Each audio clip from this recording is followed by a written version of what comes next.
How restaurants treat you at every level of wealth. You walk into the restaurant at 7:52 on a Friday night. Your coat is still damp from the rain. The host looks up, smiles with his whole face, and says your name before you even say his. Right this way. Not the table by the kitchen door. Not the one wobbling next to the bathroom hallway. The corner table. The one with the view. The one that was reserved for someone else 20 minutes ago. You didn't ask for it. You didn't slip anyone a bill.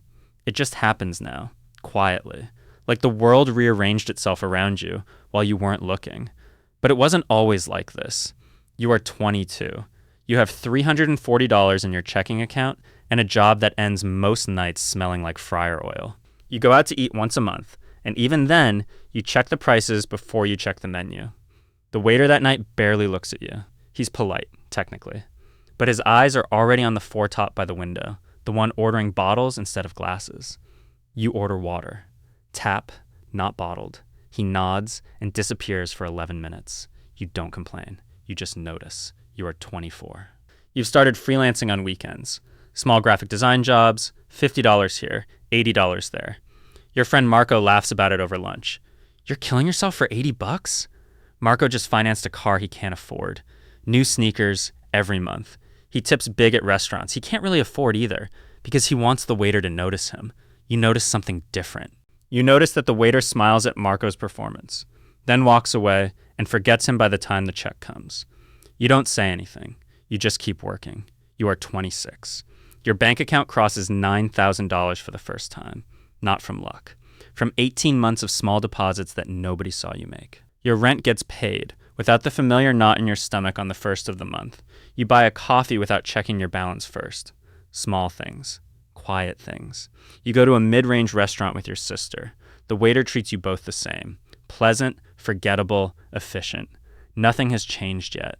Not really. Not on the outside. But something has changed in the way you sit at the table. You're not scanning the menu for the cheapest option anymore. You're just choosing what you want. You are 28. You land your first real contract. A company retainer, steady money, the kind that doesn't disappear. For the first time, money arrives before you're desperate for it. At a work dinner, your coworker Jenna orders the most expensive dish just to seem impressive to the client. She laughs too loud. She name drops. The waiter is polite to her, professionally polite, the kind of polite that has no warmth in it. You order what you actually want. You tip well because you always have, not because anyone's watching. The waiter refills your water without being asked. You don't know it yet, but that's the first crack of a door opening. You are 30. Somewhere around your fourth year of consistency, the number in your account stops feeling like a number and starts feeling like oxygen. You can breathe differently. You sleep differently. You take your parents out to dinner. The good kind. The kind you used to only read about on menus online before deciding not to go. Your dad reaches for the check, out of habit. You already gave your card to the waiter 5 minutes ago. He didn't ask. He just remembered you were the one who ordered the wine, who asked about the origin of the olive oil, who tipped 25% at brunch the week before at his sister restaurant across town. Small world, service industry people talk. Nobody handed you status. You built a pattern. And the pattern became a reputation. You are 32.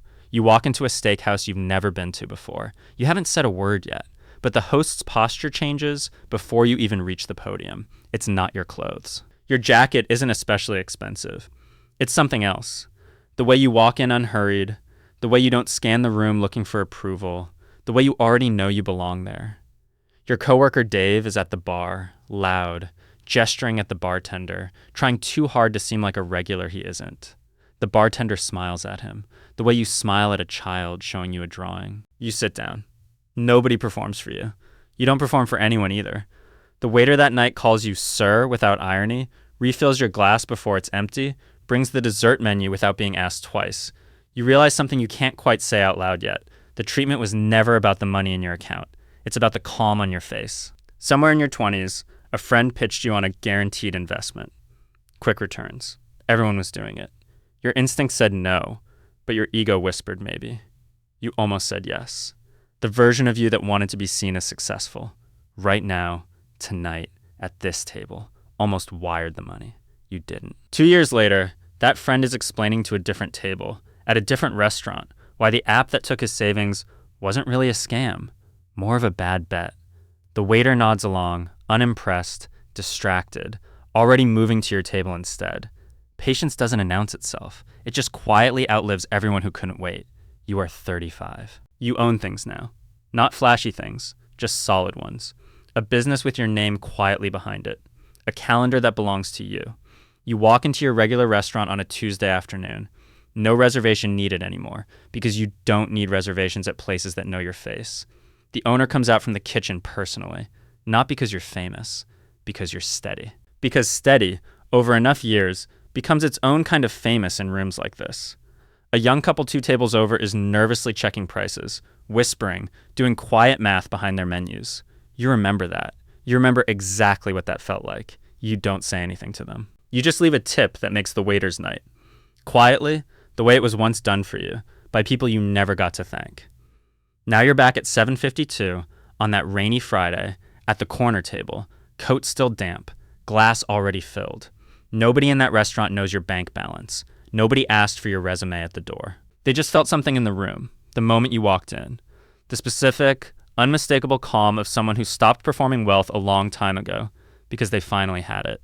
And somewhere in the back of the restaurant, a 19-year-old busser watches the whole table for half a second longer than he means to, wondering what it must feel like to walk into a room like that.